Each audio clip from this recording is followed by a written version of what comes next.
بسم اللہ الرحمن الرحیم۔ جی، تہجد کی نماز تہجد جو رات کو سونے کے بعد اٹھ کر پڑھی جاتی اس کو نماز تہجد کہتے ہیں۔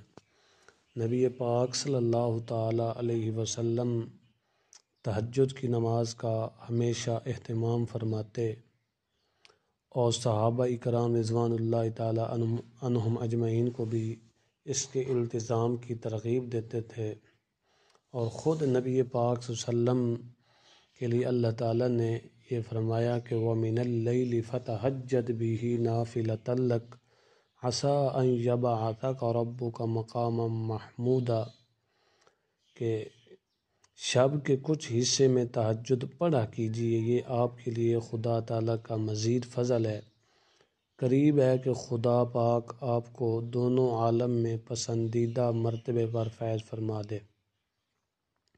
تو تہجد کی بڑی ہی فضیلت ہے۔ قرآن و سنت میں جو تہجد پڑھتے ہیں وہ اللہ تعالیٰ کی رحمت کے مستحق ہوتے ہیں، وہ نیکوکار ہوتے ہیں اور وہ اپنے گناہوں کی معافی مانگتے ہیں۔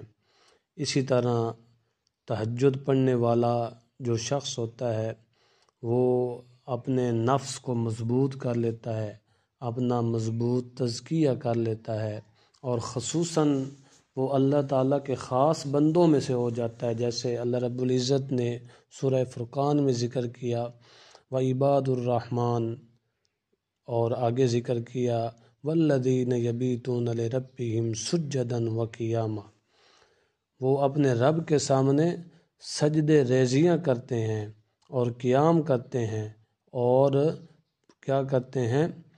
سجدے کرتے ہوئے، قیام کرتے ہوئے شب اپنی بسر کرتے ہیں۔ اسی طرح مومنین جو اس نماز تہجد پڑھتے ہیں وہ صبر کرنے والے ہوتے ہیں، اللہ تعالیٰ کے قریب ہوتے ہیں۔ قرآن پاک میں ان کی بڑی فضیلت اور عظمت بیان کی گئی ہے، اور خود نبی پاک صلی اللہ علیہ وسلم نے بھی تہجد کی فضیلت میں بہت کچھ فرمایا ہے۔ حضرت عبداللہ بن سلام فرماتے ہیں کہ نبی پاک صلی اللہ علیہ وسلم جب مدینہ تشریف لائے تو ان کی زبان مبارک سے جو پہلے کلمات میں نے سنے وہ یہ تھے: لوگوں سلام پھیلاؤ، لوگوں کو کھانا کھلاؤ، رشتوں کو جوڑے رکھو، اور جب لوگ سو رہے ہوں تو تم شب میں نماز پڑھو تو تم ہر خطرے سے سلامت جنت میں داخل ہوگے۔ اور حضرت سلیمان فارسی کا بیان ہے کہ نبی پاک صلی اللہ علیہ وسلم نے فرمایا تہجد کی نماز کا التزام کرو، یہ نیک لوگوں کی خصلت ہے، خدا تعالیٰ سے تمہیں قریب کرنے والی، گناہوں کو مٹانے والی، گناہوں سے بچانے والی ہے، جسم سے بیماریوں کو پگھلانے والی ہے۔ اور ایک موقع پر آپ صلی اللہ علیہ وسلم نے فرمایا فرض نمازوں کے بعد سب سے افضل نماز شب میں پڑھے جانے والی نماز تہجد ہے۔ صحیح مسلم اور مسند احمد میں یہ روایت نقل کی گئی۔ اور آپ صلی اللہ علیہ وسلم نے ارشاد فرمایا شب کی آخری گھڑیوں میں اللہ تعالیٰ آسمان دنیا کی طرف نزول فرماتے ہیں اور کہتے ہیں ہے کوئی پکارنے والا جو مجھے پکارے تو میں اس کی سنوں، مجھ سے مانگے تو میں اس کو دوں، مجھ سے گناہوں کی بخشش چاہے تو میں اسے بخش دوں۔ صحیح بخاری۔